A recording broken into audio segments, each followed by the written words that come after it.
कलाम मुक़द्दस से हमारे लिए आज की तिलावत पहला शमूएल पहले बाब की 9वीं से 20वीं आयत तक।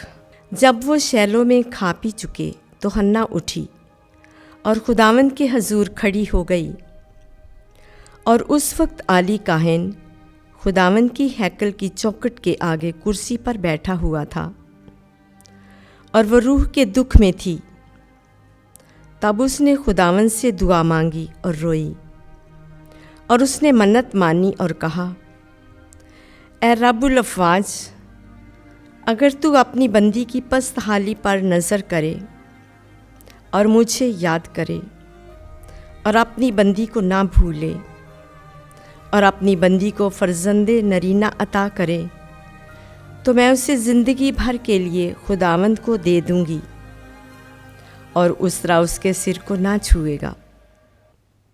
और ऐसा हुआ कि जब वो खुदावंद के आगे अपनी दुआ बढ़ाती जाती थी, आली उसके मुंह को गौर से देखता था और हन्ना अपने दिल में बोलती थी और सिर्फ उसके होंठ हिलते थे, लेकिन उसकी आवाज़ सुनी ना जाती थी।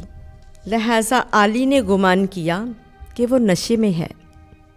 तो आली ने उसे कहा, तू कब तक नशे में रहेगी? मैं को हज़म कर जो तूने ज़्यादा पी ली है।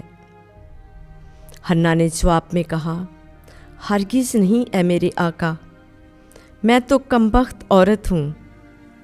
मैंने ना कोई नशा पिया, मगर मैं अपनी जान को खुदावंद के आगे उंडेल रही हूँ। तू अपनी बंदी को खबीस औरतों में से किसी जैसी ख्याल ना कर, क्योंकि मैंने अब तक अपने गम और दुख की शिद्दत की बात की है। तब आली ने उसे जवाब में कहा, सलामती से चली जा, और इस्राएल का खुदा तेरी मुराद जो तूने उससे मांगी है पूरी करे। तो उसने कहा कि तेरी बंदी तेरी आंखों में मकबूलियत पाए।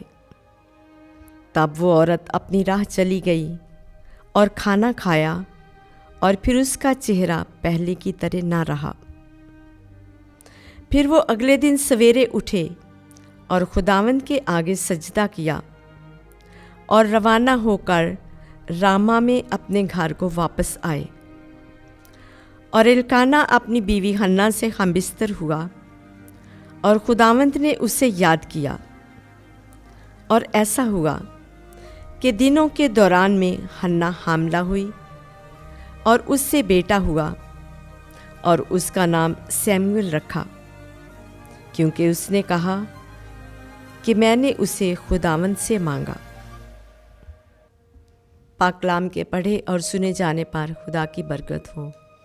खुदा का शुक्र हो।